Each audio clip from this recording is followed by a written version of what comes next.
All right, and good day, and welcome to today's session of Truly Foundation and A Course in Miracles with your host, Oliver Blue.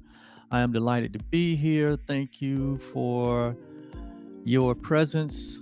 It is my great pleasure to be sitting in this space as your temporary guide, teacher, coach, um, but permanently as your brother,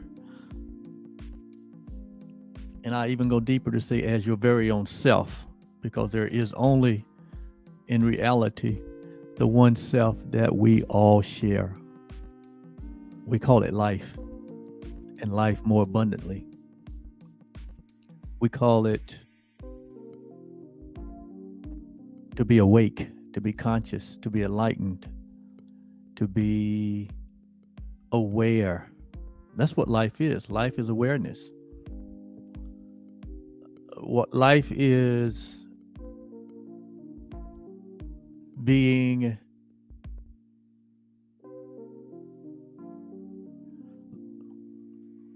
there's not words to describe it, but I'm going to try. But life is basically being alive. And to be alive is to be aware. And out of awareness comes consciousness. But at the foundation of all of that is the one source of all that is life itself. And when I understood, the day I understood that I'm not separate from that, but that I am that, I'm one with that. I am one with life. I am one with the very source of life. I'm not a product of life, but I am the very life itself. It was the day that I walked into a freedom that I never knew was possible. And it's the day that all of us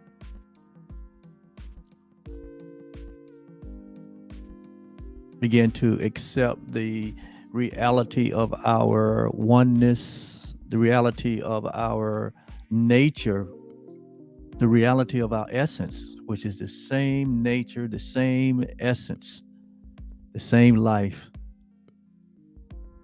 that universally we label under the title God, not as something separate, but one with. That's why when I read with this understanding from this point of view, now when I read uh, great writings, now when I read uh, inspired writings like the Bible or like other uh, inspired books that talks about the origin of life and spirituality, and it talks about life as being or our relationship to life as being one with it. And many different uh, there are many different ideas about this oneness that is shared in many different arenas, many different spiritualities or psychology, even in science, is now grabbing a hold of the fact that there's an agreement among the world of psychology, the world of religion, and the world of science that there's only one source to everything. Everything is an expression of the one source, and in reality, it is the one source that provides the intelligence, the power, the sustainability, the creativity to allow all experiences to be experienced, and not just to be experienced, but to be seen as these indicators of the unlimited capability of this one energy, or this one source, or this one life, or this one God. However we want to label it, doesn't matter. But the reality is there is a universality that we all exist in, and nothing is separate and apart from the one source that we all share. And so there's an agreement there. And so if we just start there, we can go somewhere very fast. But if we start at a place of divide or at a place of separation, then no way the two cross. Because there will always be a divide. But where there's oneness, there's no divide. There could be a period of sleep or a period of wake, but there is no divide. And so as we get started this morning on lesson 316 in the workbook for A Course in Miracles, just want to remind ourselves that we're still under the section, what is the last judgment? And so these 10 subsequent lessons are basically supporting the idea about what was shared under the subject, what is the last judgment, as the Course in Miracles shares with us. And just for a reminder, it says that God's final judgment, which transcends the idea of a last judgment or the idea of a second coming, the final judgment, God's final judgment, or life's final judgment, or reality's final judgment, or love's final judgment. Judgment basically has to do with its final opinion or its final conclusion. So what is the final conclusion? What is the final opinion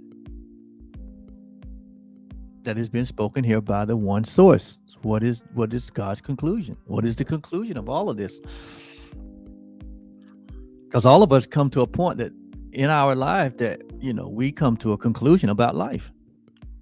I was speaking to one of my friends on last night, and I was telling him that we're in that season where we are, evaluating everything that we've ever known and ever believed, because we have lived enough a life to understand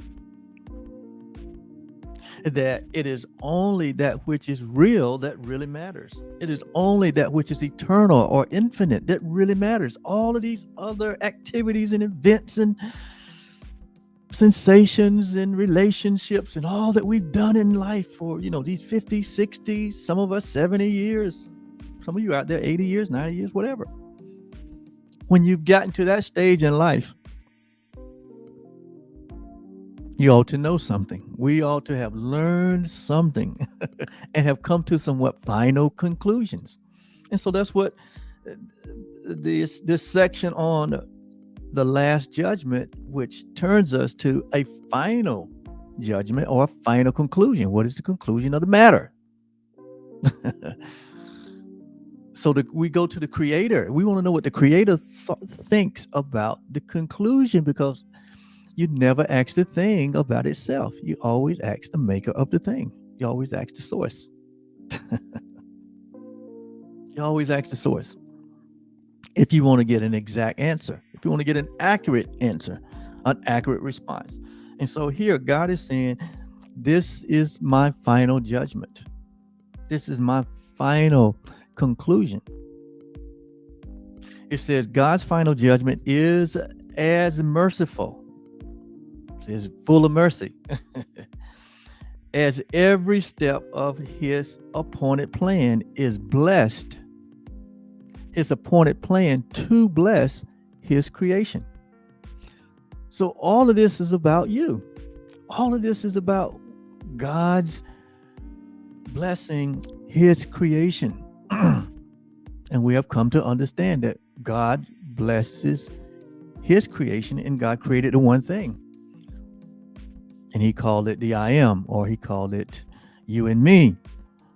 He called it the children of God, or he extended himself and said, hey, that's very good. I like that.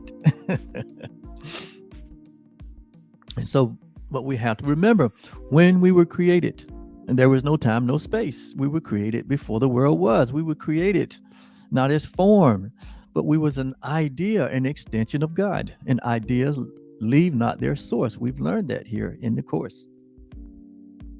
So that we remain as we were created, number one. We remain where we were created. We can't be separate from our creator. That's impossible.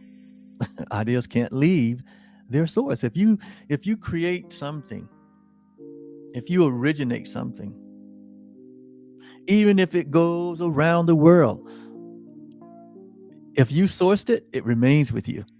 The original idea remains with you. Everyone's many may get to experience what you created, but you're the one that the idea was birthed in, and it remains there. And so that's how it is with all humanity. Humanity is a God idea, and God birthed it, this idea. And God didn't just birth the idea and then separated himself from the idea. That's impossible. And so we've always been where we've always been created, and that is what? In the heart of God. We've never been separated from this source. We've never been separated from this life or this self or this idea, because to be separate from it is to be not known. And God will never not know what he created, because God would have to not know himself. He would have to forget his actual self in order for us to be forgotten. It is impossible. Absolutely impossible. And when we embrace this reality and this idea, how happy should we be? How happy can we be? And so with that in mind, the final judgment is as merciful as every step in God's appointed plan to bless that which he created, which is you and me. So your happiness, your experience of this reality is God's only purpose. For humanity to come into the knowledge or the awareness of this truth. That's what is defined as salvation, to come into the knowledge of the truth of not only who you are, but your purpose of being. Absent of knowing yourself and knowing your purpose for being. One is the word we use is lost. So salvation basically is being found, one finding themselves. And when one really find themselves, they find their creator, because they understand in reality. You haven't really found yourself until you embrace the fact that what you found was not only yourself, but you found the creator of yourself, because you and your creator are one and the same. There's never been a separation. There can never be a separation from you in life, from you in love, from you in reality, from you in truth. Never, ever. Ever, never. And so we haven't really found ourselves until we have embraced that reality. We have seen glimmers of ourselves. We may be on the path of knowing ourselves. But when one really comes to know the truth of who they are, like Jesus said, you shall know the truth, and the truth that you know will set you absolutely, completely free. Free from what? Free from anything else that is not in alignment or in integrity or in harmony with your true identity. And so therefore, one who has found themselves, they have found that they have not only one with God, but they're one with everyone. And when you find that you're one with everyone, one no longer operates from a mind of separation, a mind of being competitive, but one operates from a place of oneness, a place of um, creativity. That's what the mind of Christ is. It's a creative mind that's full of mercy. Like he says here, that it's full of mercy, very merciful. It doesn't it doesn't see from a myopic point of view. It doesn't see from a place of separation. It doesn't see from a place of competing. It doesn't see from a place of fear. It doesn't entertain the thoughts and the ideas that will come to rob one of its peace or of its joy or of its happiness. And so, this final judgment, this final conclusion that God has rendered on us, has not just been rendered after the fact, but God is the beginning and the end. God knows the end from the beginning and the beginning from the end. So when God had made a judgment, he made the judgment when he created us, that we would be holy and without blame before God in love, that we would be the very expression of God himself. And so then there's nothing else to judge. When reality is laid, when truth has been established, there's nothing else to be judged. There's nothing else to be afraid of. There is not this sense of lack or scarcity or competition. There's not this sense of defense, kill or be killed, as we see the world has demonstrated all through its history, that mankind is at war against himself or with others, as though we're not brothers or sisters. And so the final judgment is as merciful as every step in his appointed plan to bless his son or to bless his creation. The word son here represents, it's like the word Christ. It's an all-encompassing word. It's just a symbol of the one thing that God created. And notice it's singular, son. Notice Christ is singular, Christ, not crisis. There's only one Christ. The word Christ means one, that we're all one. All things have been reconciled into one. The one Son of God. God created the one Son, his very own self. But it's only in a world of multiplicity that we find ourselves in, that we want to that we want to do the add-on, that we want to split and divide and to multiply. And so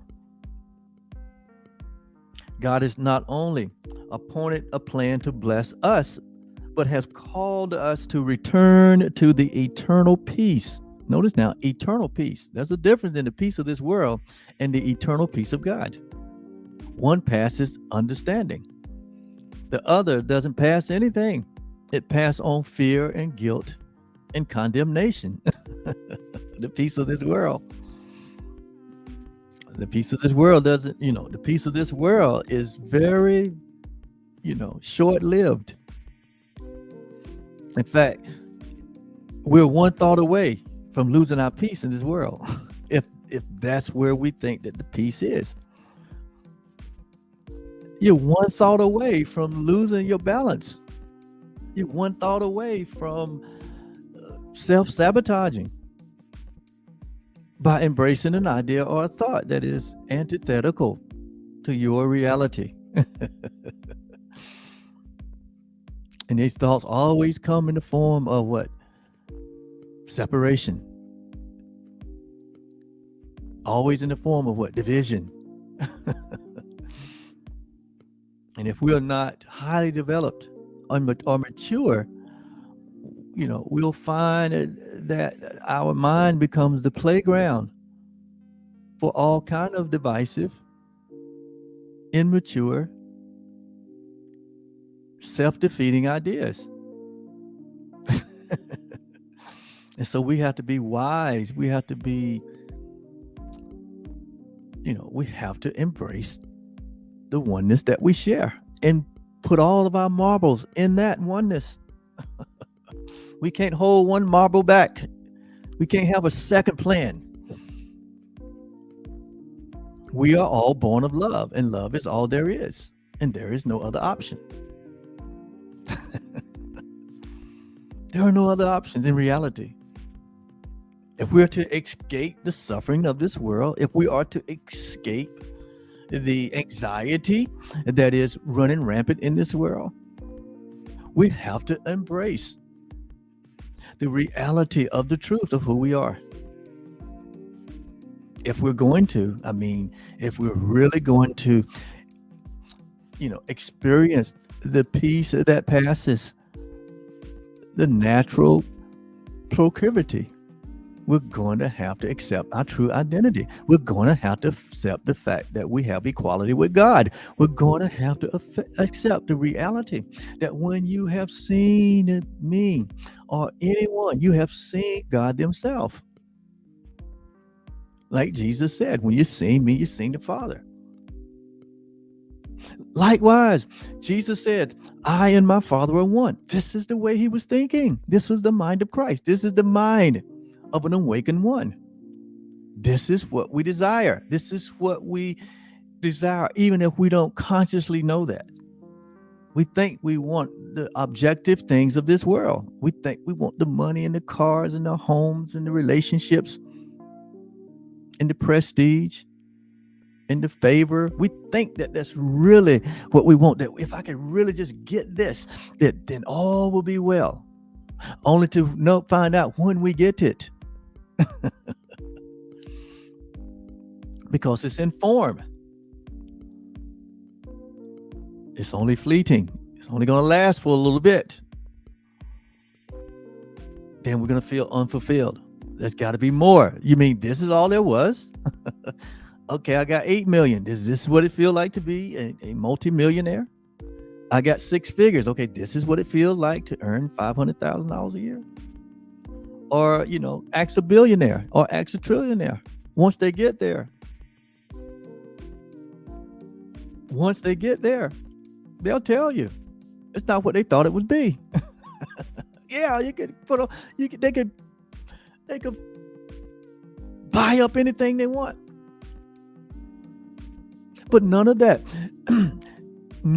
fulfills the inner urging to know the truth about themselves and about others and about their creator. Nothing in form feels that. You can ask the most endowed with riches, and they will tell you the riches really don't mean anything. That their health is important, their peace of mind is important. The love that they have for themselves and for all humanity, that's more important than the money. All the things. And there's nothing wrong with money, and there's absolutely nothing wrong with things. Because all that's going to do is magnify what you think about yourself. It's going to put you in a brighter light. What do you think about yourself? What do you think about others? Do you know who you are?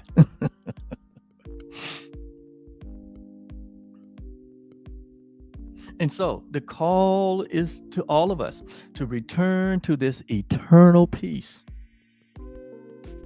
that we share with our Creator. It says, be not afraid of love. We've been called to what? Reunite with our very own nature, which is love. Be not afraid of yourself. Be not afraid of love.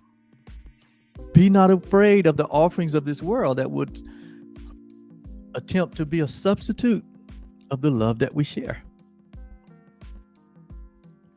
For it alone, what? Be not afraid of love, for love alone can heal all sorrows. All sorrows. There's nothing that love cannot heal. Paul talks about the gifts of faith and hope and love. And he said the greatest of these is love. Why? Because the greatest of these is God. The greatest of these is reality. The greatest of these is the love that we share. Love is oneness. Love is all encompassing. It must not exclude anyone or anything. It's all encompassing. There's no separation in love. That's why isolation is so depressing. Isolation is so self-defeating. Love does not isolate. Love integrates.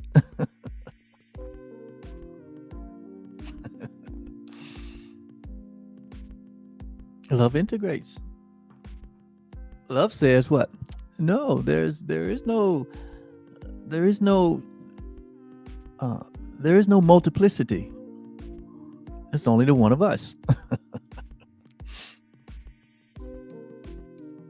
And so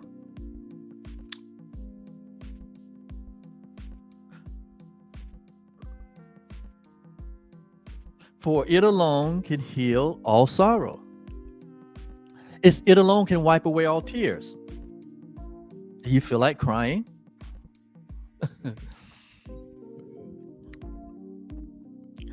It says love alone can wipe away all tears. And gently waken from our dream of pain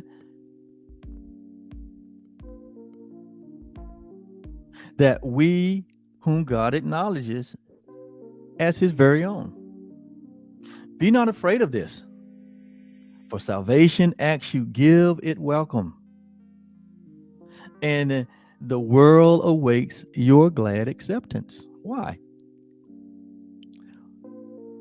Which will set the world free. It is your acceptance. It is my acceptance of these realities, of the essence of our reality.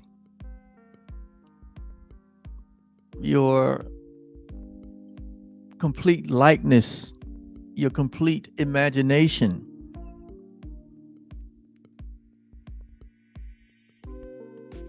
which is the express image of your creator. That you are just like your creator. You heard people say, he looks just like his dad. He acts just like his dad. Or she looks just like her mom. And it's not like we just look like them or act like them, that we are of that is the source from which one came. Your parents gave you a body. They took their body elements and shared them with you and extended them, and pop, here you come. Well, God did the same thing. God took all of his DNA. God took all of his essence, all of his mind, all of his being, and extended it. And this is who you are. No less, no more. The principle of life, the principle of creation is that whatever is in the part is in the whole. All of it is in the part, because the whole and the part are the same. Are you getting this? Who we are as the creations of God is God himself or herself or itself, however you want to put it. We may seem to be separated, because we're in this dream world of separation. We may seem to be fragile because we're identifying with these fragile bodies. We may seem to be limited because the body can only be in one place at one time.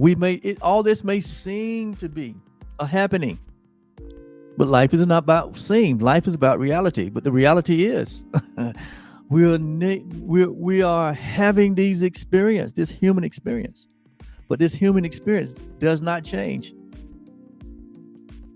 our spiritual nature. It does not change our infinite nature, our infinite self. It does not change the all-encompassing reality that we are everywhere present with the one presence that we share with God.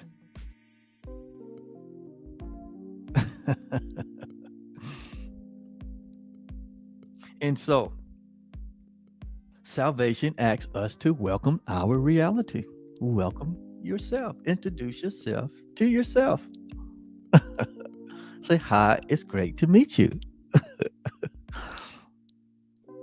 And then you respond to yourself. It is great to meet you too. We're so much the same. We are the same. So when we meet one another, that's the whole idea, that we look beyond the limitation of form. We look beyond the limitation of time, and we see the face of Christ in everyone. We see the divinity in everyone, regardless of what their history has been. All of us got it. Some got better history than others. It does not matter. The history won't matter. The history has no impact on what God created. The history only have an impact on what you experience. You can experience bliss here, joy and peace, and all the virtues that come from your love self, or you can experience all of the suffering that comes from the nightmare of a belief in separation. And we see it happening on both sides. We've experienced both part of that. But we have to make a choice today. We have to make a choice now. Adam, Eve, where are you right now? Where are you in this moment? How are you perceiving? How are you welcoming the love that we share? Or are you in a place of separation? You're in a place of angst. You're angry about something, or you are offended over something, or you're holding a grievance over something or someone or something or someplace. Where are you right now, Adam? Where are you right now, Eve? That's all that ever matters. Not the past, not the future, but right now. Where am I holding? Where is my mind set? What am I embracing in this moment?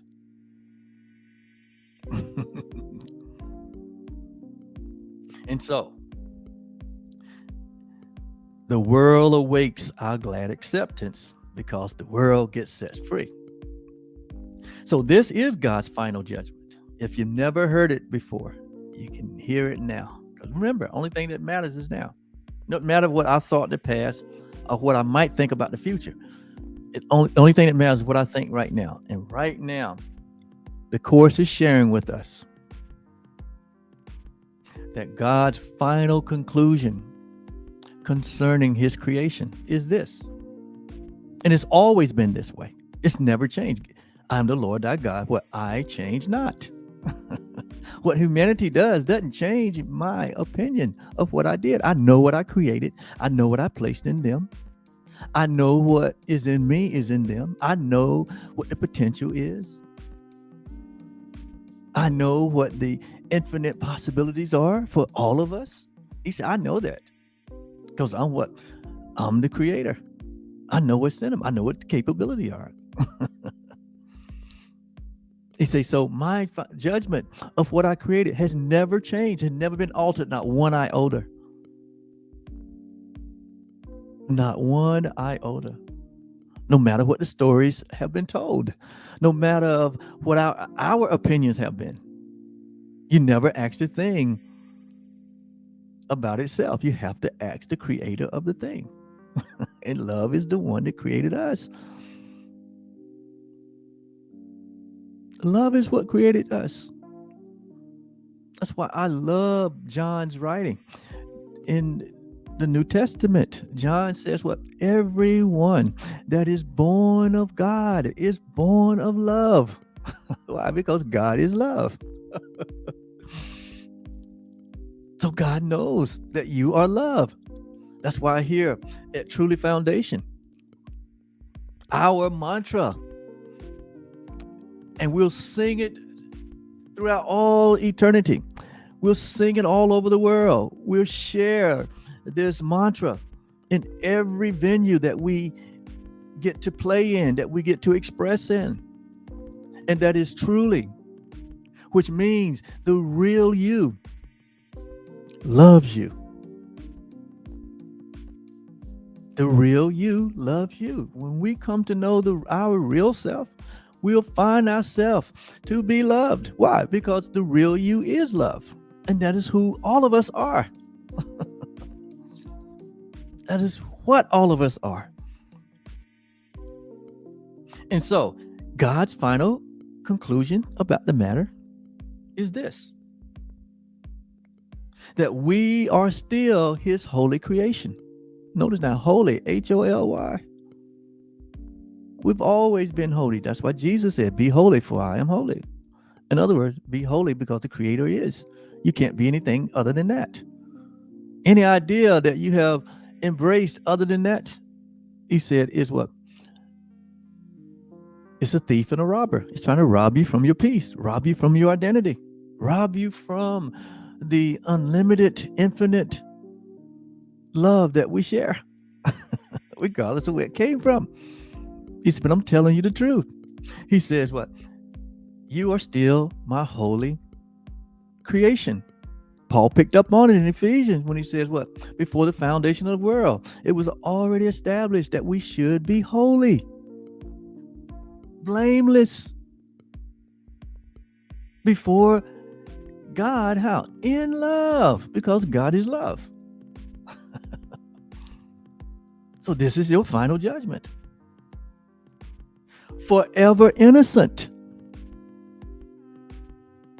This is the conclusion about your true identity.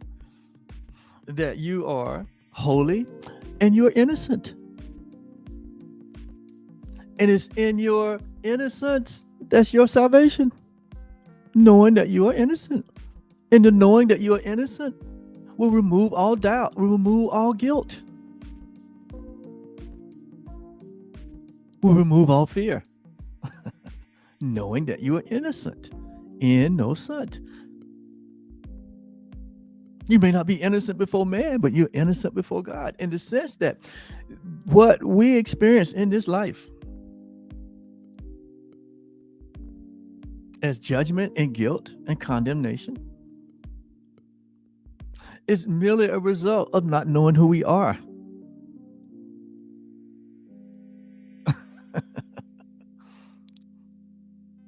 But it has not changed the reality of our innocence.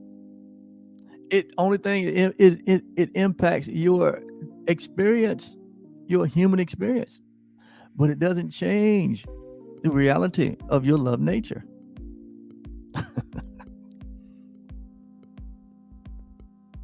So that we are holy and we're innocent and we're forever loving and forever loved. This is the final judgment. And that we are as limited as our Creator. There is no limit in our reality. We are infinite beings, timeless beings. This little short experience that we're having here, this little,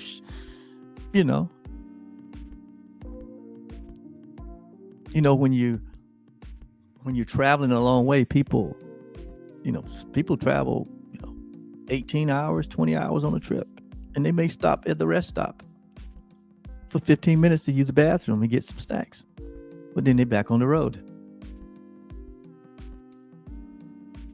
This experience we're having called, humanity, this is like stopping at the rest stop to use the bathroom. It's not compared to the 20-hour trip. It's not to be compared to the 20 hours of travel along the way. Our life here is not to be compared to the glory that shall be revealed, that shall be experienced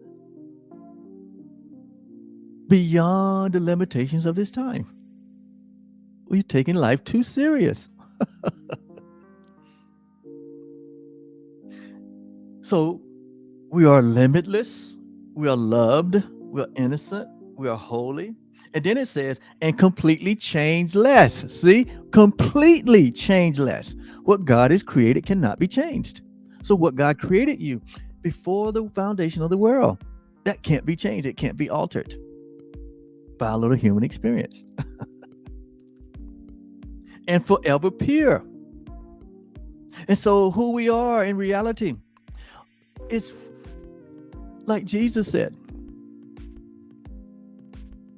the pure in heart shall see God in everything. We have not lost our purity. We have covered it up, but we haven't lost it. And when you unveil it, all that was there, you can see. You can begin to see yourself for who you truly are. You begin to see your neighbor for who they truly are. You begin to see God for who God truly is. And what you begin to see is all things is the one thing, which a lot of the traditional religious path use the word Christ. That's what Christ means. All things have been reconciled into the one thing. It wasn't talking about one individual or one person's life. We're in this season of Easter, this week of Easter, as I'm making this message today. I can't get on that.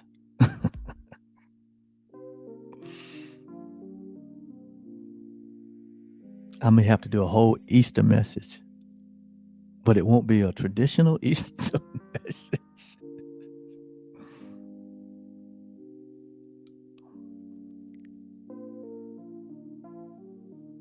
The Easter message is based on the belief in separation. So when the foundation of your belief starts on the basis of separation, it can only end on separation. But when the foundation of your knowing, your believing, is based on oneness, like it says here, it's completely changeless and forever pure. So I might do an Easter message this year, right? It's time for us to wake up where this Easter message is concerned, where the resurrection is concerned, where the death, burial, and resurrection is concerned. It's time for us to graduate from the elementary understanding of that, and for all of us to get PhDs in knowing what is the meaning of all of this, what's the true meaning, so that we don't make of God an unloving Father that one should fear.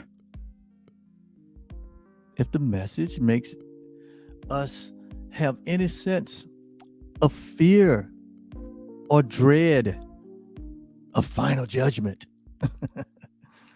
then we've got the story.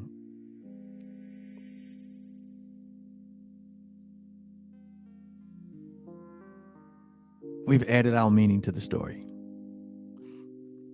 Because nothing about God is fearful. Nothing about God leads to death.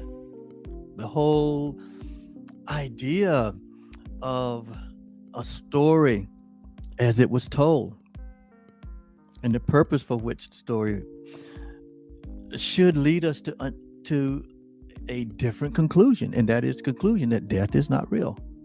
If the story don't lead you to the conclusion that death is not real, if the story don't lead you to the conclusion of your innocence, of your holiness, of your loveliness, of your limitlessness, of your changelessness, if the story doesn't lead you to your forever purity, then we need to go back and see where we made the error. We need to find out, where did we make the error in our thinking?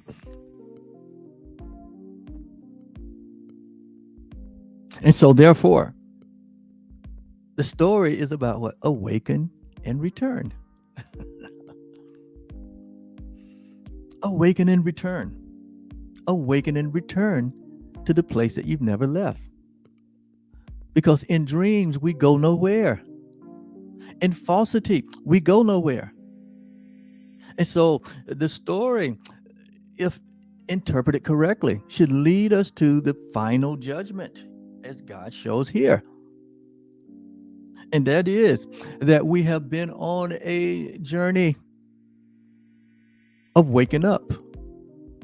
But this journey has no distance, because what? We remain as God created us. We remain where God created us, in heavenly places.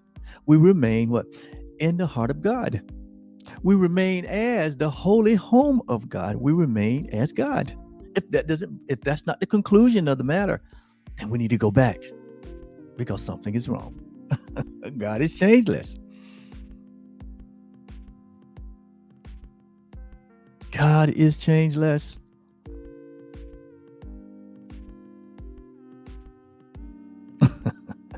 And so are we. And so we have returned to a place that we never left. I mean, if you return to a place that you never left, you just awakened. When you wake up from a dream, I woke up from a dream this morning. After I had awakened, and after I had come up into my sanctuary here, come up to the broadcast room, into my office over to the right.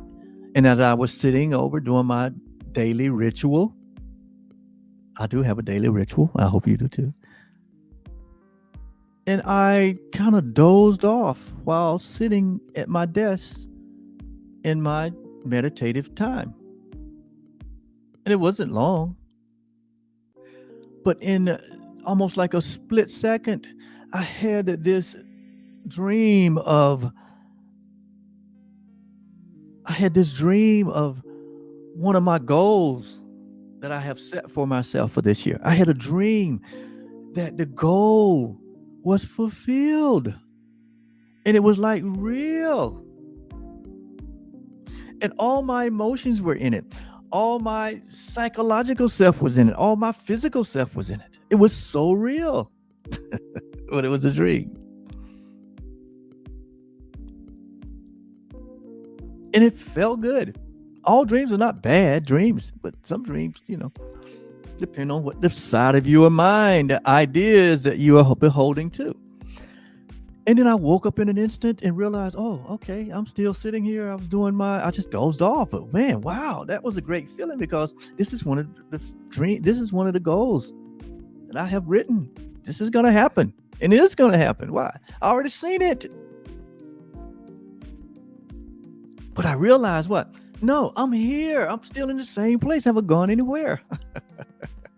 And that's how it is when we wake up from our fears, from our doubts, when we wake up from our phobias, when we wake up from our idols, when we wake up from the traditions of this world, when we wake up from the conformity of this world, when we wake up from the lies of this world, when we wake up from this false self that we have promoted, when we wake up from this world that have promoted a false idea,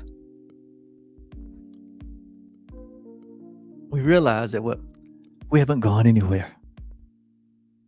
But we remain as God created us in the midst of all of this falsity.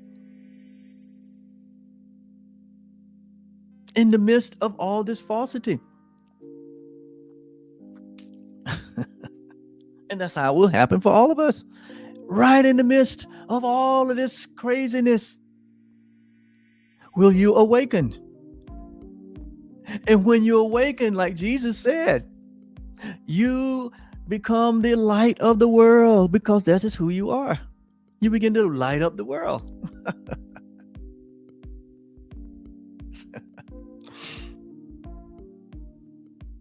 It will happen in the midst of your storms. It will happen in the midst of your imperfect situations or circumstances or condition. It is going to happen when there seem to be no way out, where there seems to be no salvation, where there seems to be that you're at your wit's end. That is when it happens. In a sense, because we are out of our wit's end. We are in an insane way of thinking and being, and some of our situations are insane, diabolical. All that and more when we don't embrace the truth of who we are, when our thinking is not in alignment or in integrity or in harmony with our true identity, then it's insanity. Regardless of the form. The form doesn't matter. That's only temporary. Because the moment you wake up, you see things completely different. Your whole world changed instantly. So what's more important here? Your past, your fears, your phobia, or knowing the truth? It is knowing the truth. Why? Because knowing the truth changes everything. It makes all things new. When you come to know yourself and yourself as God, and in one another, it changes everything. All things become new. The scripture talks about this newness of life. This is what he's talking about. The life is not external. The life is in the knowing. The life is in the revelation of the truth that sets us free, and the world free, and everyone free.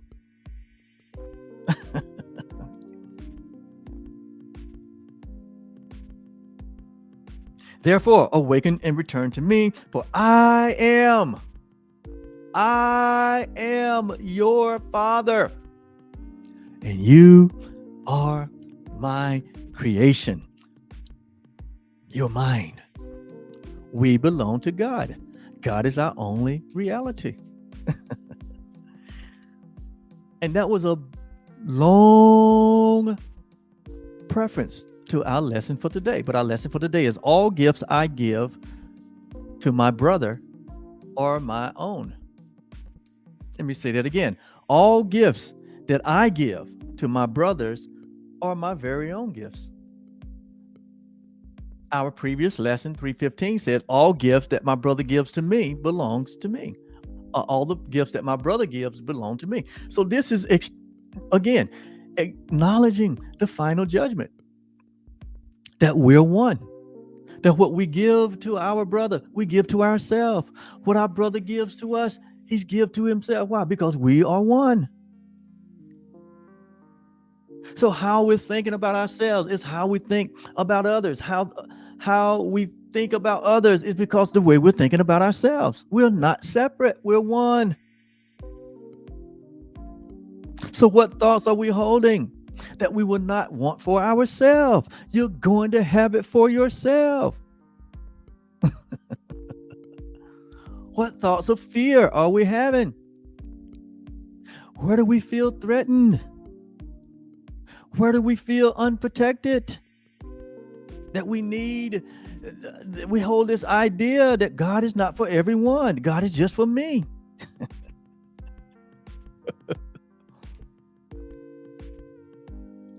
Fear has torment. And fear would make you crazy. Think crazy, feel crazy, and act crazy. That's why we got to get rid of the fear. Well, you don't have to get rid of the fear. We just need to walk in love. There's no fear in love. There's no fear in love. The Course says what? That which is real cannot be threatened. Do we feel threatened? Do we feel under attack? Like the community like to say, we're under attack. The enemy is after us. There's an enemy out there. He's an enemy to God, and he's an enemy to me. And we got to destroy the enemy. That's not coming from a place of love. That's coming from a belief in separation, which produces sin consciousness, guilt, and fear. You feel under threat. You feel a threat. When we feel a threat, that's just an indicator that we have forgotten who we are. And we don't see oneness. We see all things separate. And now we embrace the idea of what? Kill or be killed.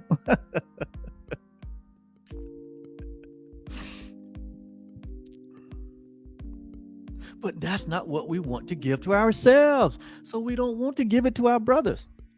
Because what you give is what you receive. And what you receive is what you have given.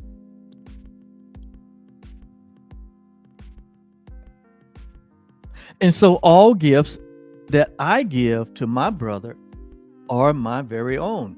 And all that the gifts that my brother gives belongs to me because we are one. As my wife gives me a goodbye blow kiss. And so today's idea is just a continuation of yesterday's idea. All the gifts my brother gives are mine. All the gifts that I give to my brother, they're mine also, and my brother's, because there's only one of us. See, when you understand who you are, you understand that the universe understands that there's only one of us. And so when we speak of ourselves, or if we speak of others, or if we speak of others like we would not speak of ourselves, the universe think you're speaking of yourself, because the universe understands there's only one creation of God. And so when we're talking and we're talking about others, we're talking about ourselves. And so the universe only knows to bring about that in our own lives, So when we're not feeling peace, when we're not feeling and thinking in alignment of this love nature that we are, we need to examine, what are we holding? What are we afraid of? What have we allowed to enter into the land of truth? What have we allowed the altar of love to become, so that we can make the correction? And so, as every gift that my brother gives is mine, as every gift, everything that you've ever received as good, you would consider it good. Everything that you've ever given that you would consider as good, all of that is yours. And it hasn't gone anywhere. Jesus said, out of your, out of the treasure, he calls it treasure. Out of this treasure, it's like we're these treasure chests that just keeps getting filled with the goodness, keep getting overflowed with not only the gifts that we give, but the good gifts that we've received. And they don't go anywhere. They only multiply. And all that is available right now in this present moment for all of us. But we get so distracted to this overflowing treasure chest that we have, that we have created, that we look right past the treasure chest, and we get so distracted about the falsities of this world. And so every gift that my brother gives is mine. So every gift I give belongs to me. Each one of these gifts allows a past mistake to go. So what gift do you give that allow mistakes to be released? The gift of what? Forgiveness. What gift does your brother give to you to allow past mistakes, right, to be released? Forgiveness. And so when we're withholding our forgiveness, when we're holding on to grievances, when we feel threatened, then what we're doing is withholding the very treasure that we need for ourselves by not allowing it to be given to your brother. And so each one allows a past mistake to go. And we've all made mistakes, but mistakes can be corrected. That's the whole idea. Errors and mistake can be corrected. But we as a species, humanity, we made up something else that is not love, and we call it sin. We say, no, when a person sins, he shall the one that sinned must die, must be punished. We created that system, not God. Because of our fearful belief in separation, because our feeling under threat, because of us feeling that we're not one, we're separate. Look at all these different people, different colors, different nationalities, different this, different that. And we get afraid of that because we don't have the understanding. And so he says, each one allows the past mistake to go, to be let go, and leave no shadow of the holy mind my Father loves. His grace is given me in every gift a brother has received throughout all time and past all time as well. My treasure, or our treasure house, is full. So that means that everyone that have ever graced this planet as a human being, and all the goodness that they've given, and all the goodness that they have received from others, all of that, plus the gifts that we've given and received, all of that, because there's only one of us, is available to us. All of that goodness, all of that treasure, all of that love, all that forgiveness, all of that, all of that mercy, all of that grace is available for all of us right now, but we can't see the overflowing treasure because we have not embraced the oneness that we share. We still think we're divided and separate and different. And so we all sit around and hold our space in these divided corners. Everybody had gone to their corner. And that's self-sabotage.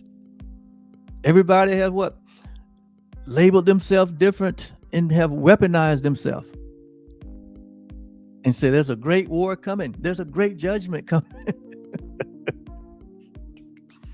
And so we're creating this movie of fear. And we're going to watch it. We're saying it's a blockbuster. You got to go see it. I know I'm laughing, but it's comical when you wake up. Things are really comical. Really, really comical. When you see the truth of our identity, then the falsity of this world is like a joke.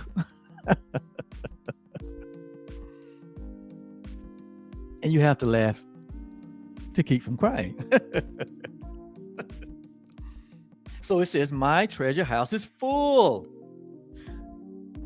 The writer picked up on it, David. He said, we've been filled with, Paul said, we've been filled with the fullness of God.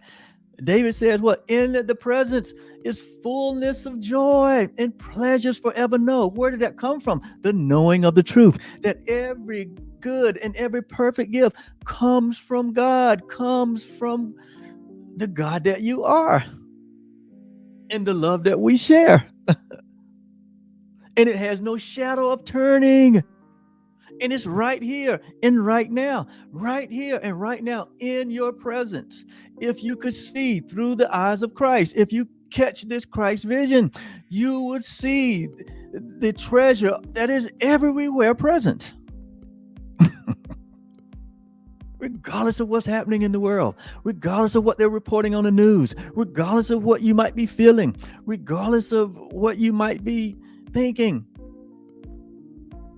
the truth is true always, and is always available. It is on this frequency of love. It is on this station or this channel that is called the mind of Christ. We just have to tune in.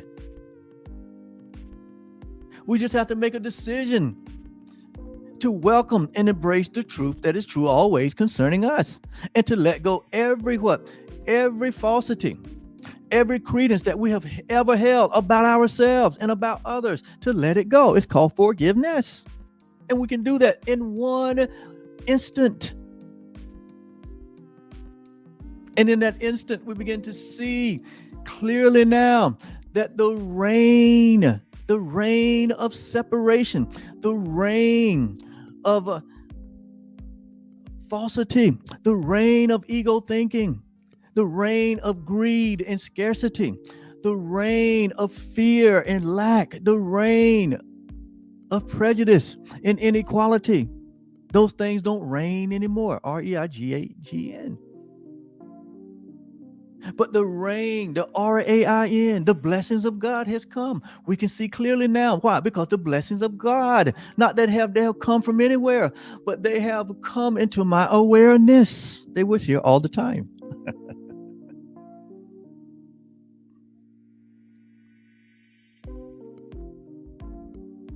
He called it treasure.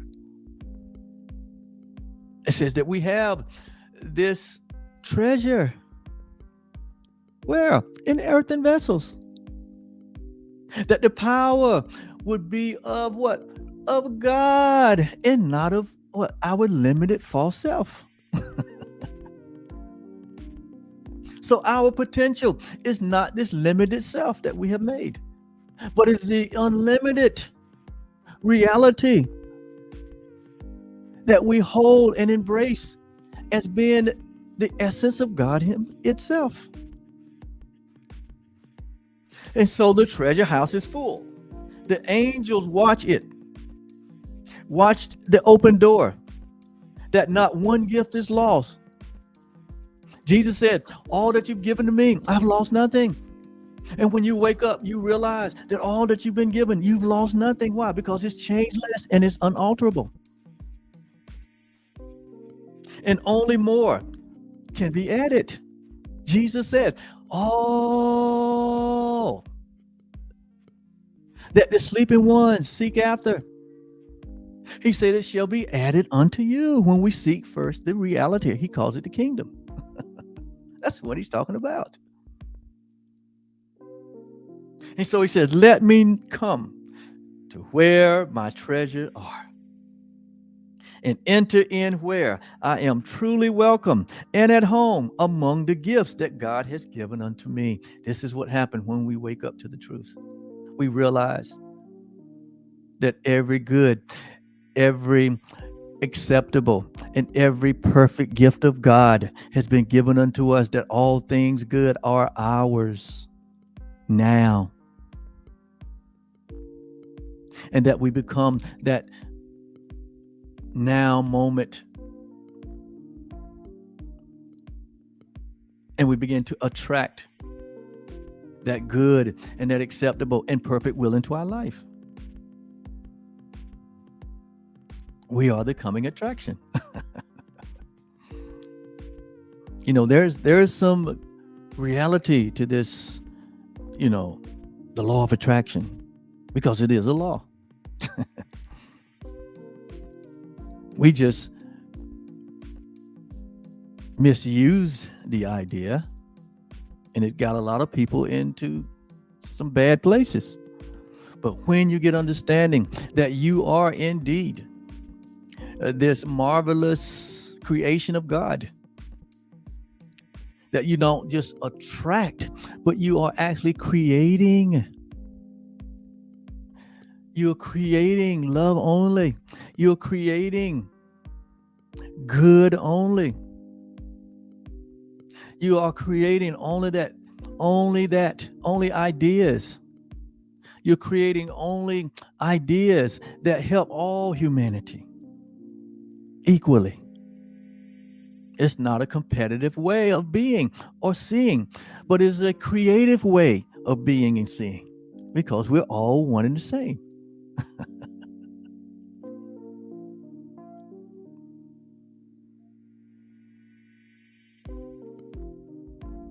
And so, in conclusion of today's lesson,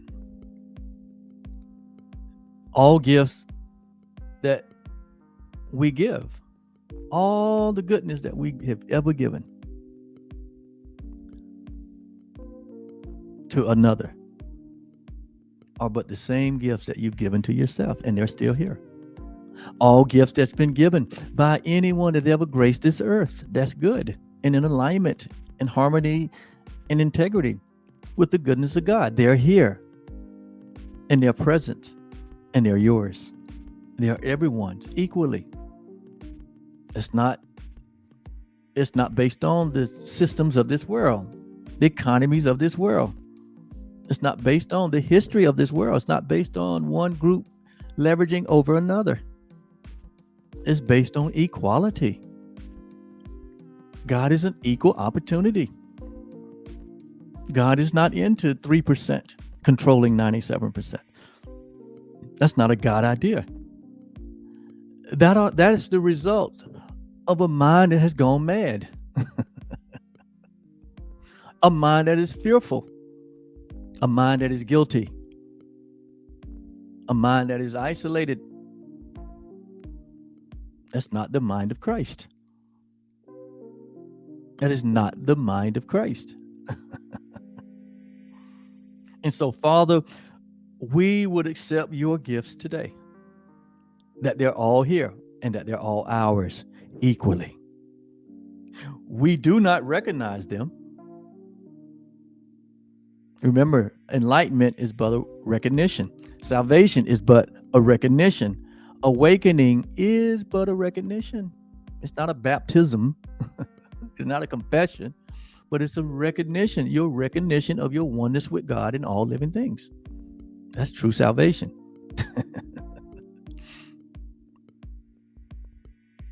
It's not a person. It's an idea. It's a God idea. And so we do not recognize them yet. However, we trust that you who gave them will provide the means by which we can behold them. And he has provided the means by which we can behold.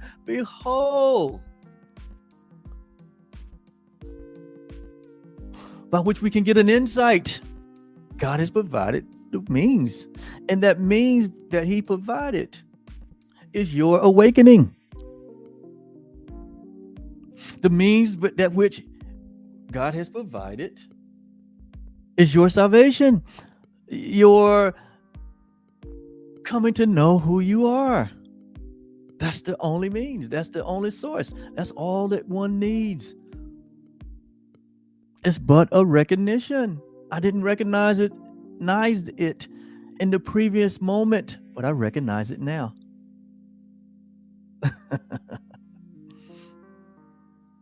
And so, I do not recognize them, yet I trust that you who gave them will provide the means by which I can behold them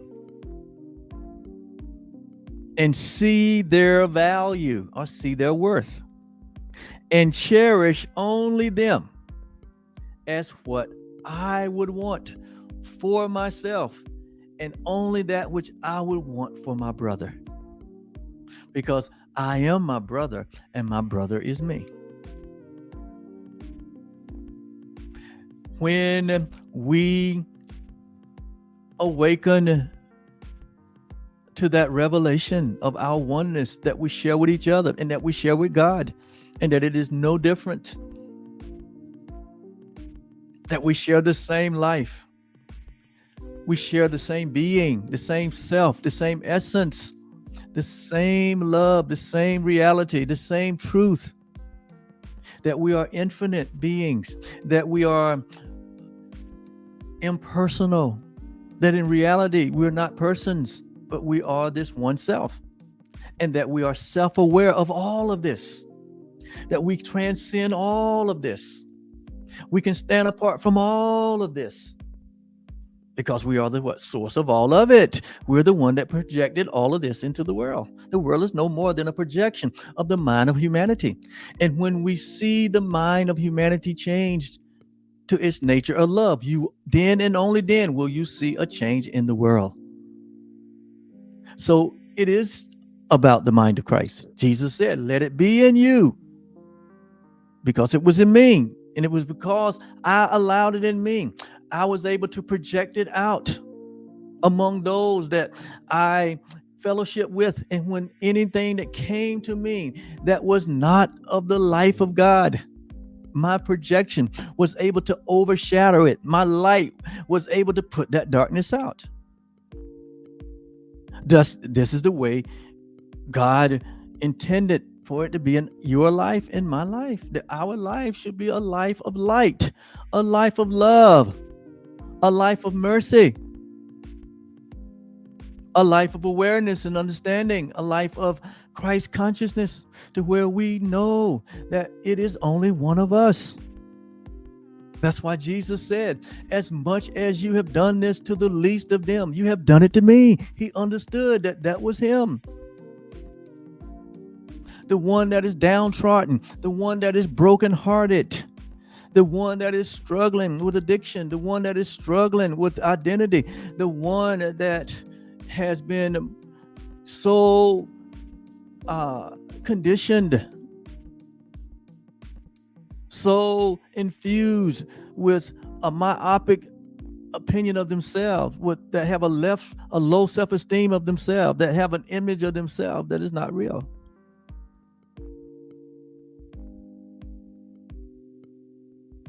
We realize that is us in our not knowing self.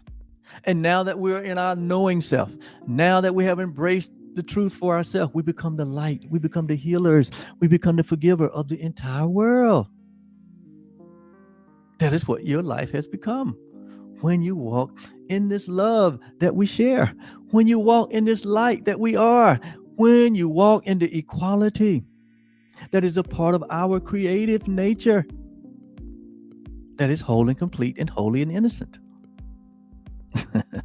You become the ministers of God. You become the reconcilers. We become the saviors of the world. Will you take your place among the saviors of the world, or will you leave your brother in hell? Will you, or will you not?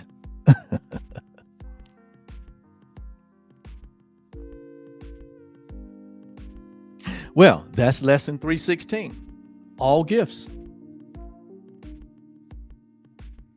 all good and perfect gifts come from where? Comes from. They don't come from. We become aware of them, that they were birthed in us in creation. And there's no shadow of turning. God is not a respecter of person. God is not moved by the flux and flows like we do. God just have put the truth out there, and God has gone on a long journey and say, when I get back, I want to see what's happening. I'll know whether you embrace the truth or not. God doesn't sit around and defend all of our insecurities. God's not, out to try to hurt nobody. God, you can't sick God on somebody. You sicken him on yourself. God is not a punisher. All these crazy ideas we come up with when we let go of love. We become afraid of love. And we feel vulnerable. We feel like we got to protect ourselves. We feel threatened. No, that's just an indication that we have become afraid of love. We become afraid of ourselves. We have forgot who we are. We are still holding on to division and separation. And so we embrace a kill or be killed mentality. And not knowing that we're killing our own gifts. We're killing our own self. So we let go of that falsity. We let go of that illusion. And we only embrace the reality of our oneness with God and with each other. And therein, we are restored to the peace. Therein, we have returned to the place we've never left. Therein, as we awakened from the dream. And all of that had poofed, it had disappeared. And we're this great, grand, shining, radiant beauty of a light that shines away all of that falsehood. That's what we do here at Truly Foundation. We are a virtual light that is shining in the virtual streets for those that still feel imprisoned by the conditioning of this world, those that still feel like that there is something that I don't know. Well, we're here to let you know. We're informants, but we're informants of the truth. That is true always. You can always find the truth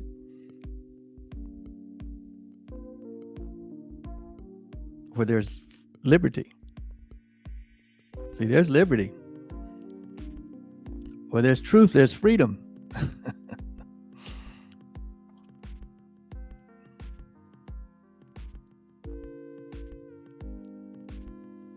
Where there's love, there's no what? There's no torment. Thank you so much. This is Easter time. I love this time of year. It's April. All things are growing. The, all the things in the natural form are just springing out. All the animals are coming out of their winter caves. I mean, I've already seen a couple of snakes on the golf course. Everything is growing, expanding, and moving. Is humanity doing the same? We should be, because we're the God of this world. I love this time of year. So it makes these messages easy. Give me a lot of natural examples to use. It's resurrection season. And we need to all resurrect from our unbelief, our doubt, our fears, and show up as the innocent, pure, holy, equal, divine creations of God that we are. Let's do that today. Have a great day. And hello, Heidi. Heidi, hello. I know you think I've been on vacation or gone on a sabbatical or something, but I have not. I've been right here, Heidi. I've been right here, working on some projects that's going to only enhance everything that we're doing.